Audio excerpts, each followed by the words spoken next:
இரு பேரிடர்களால் தமிழ்நாட்டு மக்கள் பாதிக்கப்பட்ட போது ஆறுதல் சொல்ல முடியாமல் மோடி எங்கே போனார் என்று அமைச்சர் உதயநிதி ஸ்டாலின் கேள்வி எழுப்பியுள்ளார். அண்மை செய்தியாக பார்த்து வருகிறோம். இந்தியாவை 2020 வல்லரசாக்குவேன் என்று நாள் குறித்தீர்களே, அதனை 27 ஆண்டுகள் தள்ளி போட்டது எதனால் எனவும் கேள்வி எழுப்பியிருக்கிறார்.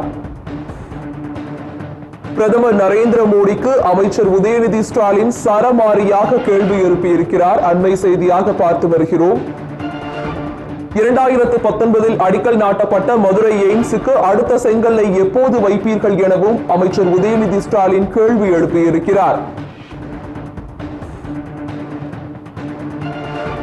நாட்டை 10 ஆண்டுகள் ஆண்ட பிறகும் சாதனைகளை சொல்ல முடியாமல் எதிர்க்கட்சிகளை விமர்சித்துக் கொண்டிருப்பது ஏன் எனவும் அவர் கேள்வி எழுப்பியிருக்கிறார்.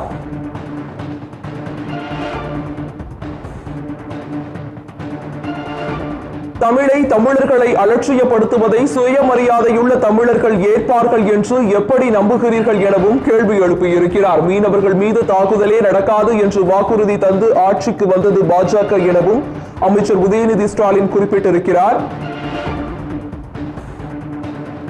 தேர்தல் வந்ததும் இத்தனை முறை தமிழ்நாட்டிற்கு வரும் மோடி வெள்ளத்தால் பாதிக்கப்பட்ட போது ஏன் வரவில்லை எனவும் அவர் கேள்வி எழுப்பியிருக்கிறார். இரு பேரிடர்களால் தமிழ்நாட்டு மக்கள் பாதிக்கப்பட்ட போது ஆறுதல் சொல்ல ஒரு முறை கூட மோடி வராதது ஏன் எனவும் கேள்வி எழுப்பியிருக்கிறார். 2 கோடி வேலை வாய்ப்பு தருகிறேன் என்ற உங்கள் வாக்குறுதி எங்கே போனது எனவும் அமைச்சர் உதயநிதி ஸ்டாலின் கேள்வி எழுப்பியிருக்கிறார்.